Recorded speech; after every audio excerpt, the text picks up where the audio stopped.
Well, hello everybody. I'm Dr. David Dobrzykowski. I'm an associate professor of supply chain management and director of the Masters of Science in Supply Chain Management here at the Walton College of Business at the University of Arkansas. Really excited to be with you today because I want to take just a few minutes and talk to you about how firms compete. You know, that may seem like a simple question, right? But at the end of the day, I really think that core to our job as managers and leaders in the organization is to really understand what matters to our customers, right? If we're going to align our strategy, with what we do on a daily basis and with the, activities that our employees and that we are involved in, it's critically important that we understand, the voice of the customer and, how organizations in our space ultimately compete. And by the way, they don't all compete the same way. So let's take a little bit of a look at that. What's the first factor, right, that we think about in terms of competitive dimensions of the organization? Well, the first, of course, is what we call price, right? And price or cost can be either high or low, right? And we're all familiar with organizations that compete based on low costs, right? Or organizations that compete based on maybe a higher, brand reputation and premium pricing and so forth, right? So one of the challenges around this is that ultimately, and everything that I'm going to say today is an oversimplification, but it helps us to understand the kernel ideas of how organizations compete, right? But there are advantages and disadvantages to both approaches, right? And at the end of the day, the choices that we make with our strategy are going to be driven by whether or not price is critically important to our customers or maybe a lower priority. A lower priority based on what? Isn't price always super important? Well, I would submit to you that it is, but in a relative fashion compared to the other competitive dimensions. So let's talk about what those are. The second dimension upon which firms compete is called quality, right? And quality, of course, can be high or low. And a lot of times I'll ask students, to describe what quality means to them.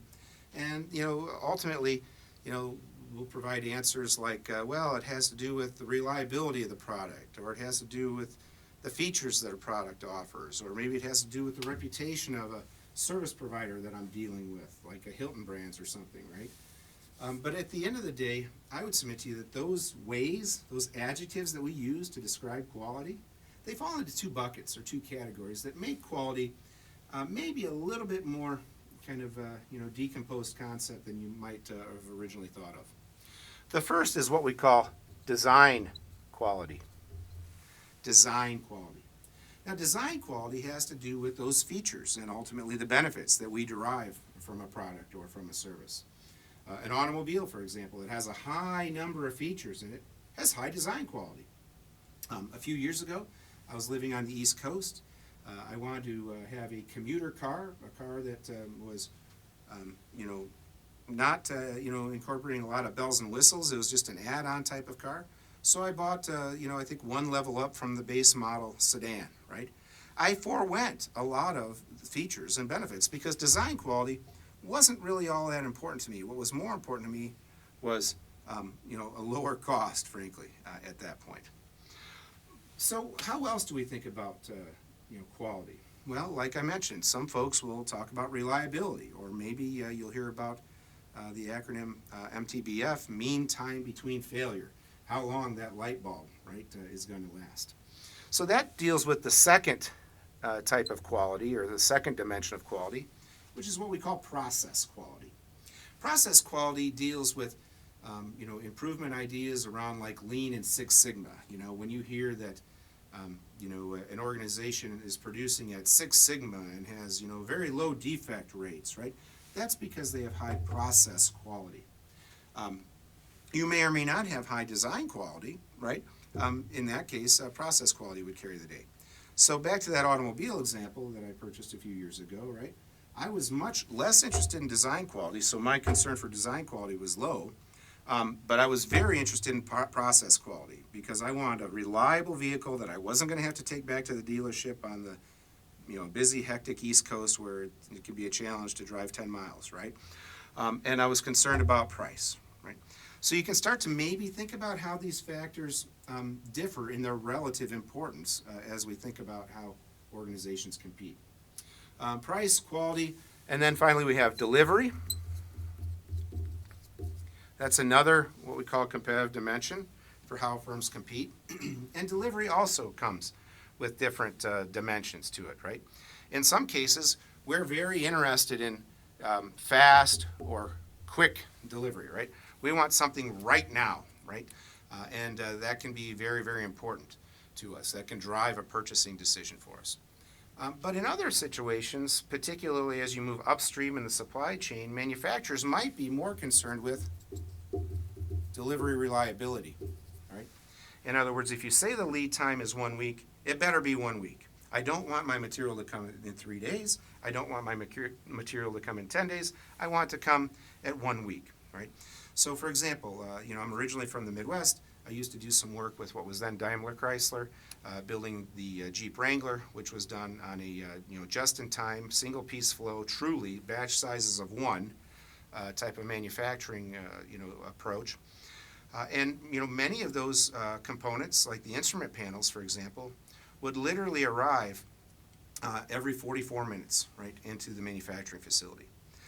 The company that provided the bodies for the Jeep Wrangler, so everything basically above or north of the fender, think about this for a minute. Next time you think you're under time pressure, they had 178 minutes lead time. So just under 3 hours lead time, right? When Chrysler would order a body that was green with a roof and two-door, right, behind the next unit that would be black, four-door without a roof, right? And they had to react to that on just under 3 hours of lead time. So that had to be really quick, right? But at the same time, because they were dealing with batch sizes of one, it also had to be reliable.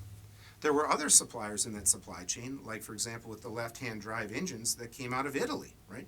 Well, there's no component coming out of Italy on a 3-hour lead time, right? That was more like about 6 weeks. So what was important there was not necessarily speed or quickness, but it was reliability, right? Doggone it, if we think we're going to need that left-hand drive engine, in 6 weeks, it better show up in 6 weeks, type of thing. Otherwise, you would threaten bringing the entire manufacturing facility to a halt, right? So this is kind of how we think about, delivery a lot of times. At a more strategic level, you can think about delivery in terms of new product development. This is particularly important when we think about highly innovative organizations, tech companies like Apple and so forth, right? Here when we talk about, time to market, right? That can be a very strategic way that they look at trying to compress new product development times and delivering new products to the market. That's a different way that we think about delivery as opposed to more from kind of an operational or supply chain type of perspective, right? So price, quality, delivery, and then finally the final dimension of competition that we think about is flexibility. Flexibility. Sorry, right? And this, of course, can be high or low. But what does flexibility mean? Right? Well, it can mean two things, right? The obvious one, the easy one, when we have conversations with learners about this is, having different options. Perhaps back to the Jeep Wrangler, perhaps one person would like an orange Jeep Wrangler, another person would like a pink Jeep Wrangler. So what we think of in that regard is what we call variety. Variety, flexibility. The ability to provide a wide variety of products. Right? And this leads into other concepts that come out of operations and supply chain, specifically manufacturing, like mass customization. The ability to provide a wide variety of products at costs, quality, and delivery lead times that are comparable to mass-produced items. Right? So that's a little bit about variety. And as consumers have become more demanding over the last 25 or 30 years in terms of wanting high variety, this has been an important driver of the supply chain field, frankly.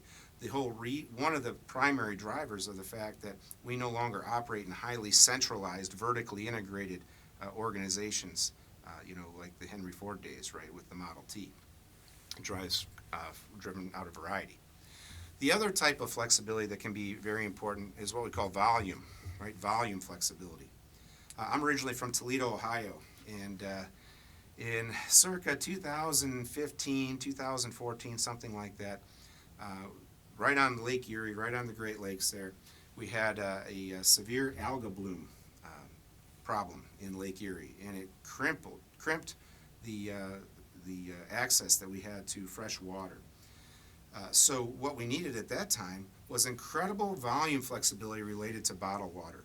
Literally, I was vacationing actually at the time, but my friends were sending pictures to me of empty shelves for 60 miles of bottled water for retailers. So what was necessary at that time was not so much variety. People weren't as concerned about not having the flavor of water that they wanted, right? But they were very concerned about having volume flexibility, or the ability to ramp up, supply very, very quickly. We've seen that, of course, with COVID, right, and the personal protective equipment issues that have come up related to masks and gowns and, face shields and so forth, right? So these are kind of four ways that we think about the competitive dimensions, or the way that firms compete. Now, this is not to say that these are the only four dimensions that matter. Certainly, there are several others that become important, right? Like suppliers' innovative capabilities, right? How adept are they at new product development? Are they willing and interested and competent, right, to engage in these types of activities and bring new ideas and new capabilities, right? Other factors, even like customer service, can be very important. Before my career in academia, I was a regional director for a large publicly traded health and well-being company. Many times, we could match our competitors based on price. Our plan designs were, very innovative. They were excellent. We could deliver on time in terms of, items like member cards and so forth and so on. But our customer service, in this case was superior, but maybe competitors had lower levels of customer service, or maybe outsourced customer service and less control over that aspect, and therefore this could actually become something that was very important, potentially a dimension that we'll discuss at some point in the future, called an order winner, right, as opposed to just order qualifiers, right? So I just invite you to think about this when you're in the workplace, or when you call upon your previous work experience. How did your firm really compete? Don't get me wrong, price is critically important, right? But was it as important as design and process quality? Was it as important as fast and reliable delivery? Was it as important as volume and variety flexibility? Maybe the answer is yes, right? But I would submit to you that many organizations, based on their strategy and product type and the environment within which they work, you'll see that these factors are either more or less important. So I invite you to think about that. I hope that this challenges you to maybe think about concepts that you thought were very simple and well known in a new and fresh way. I look forward to seeing you next time, and woo pig suey.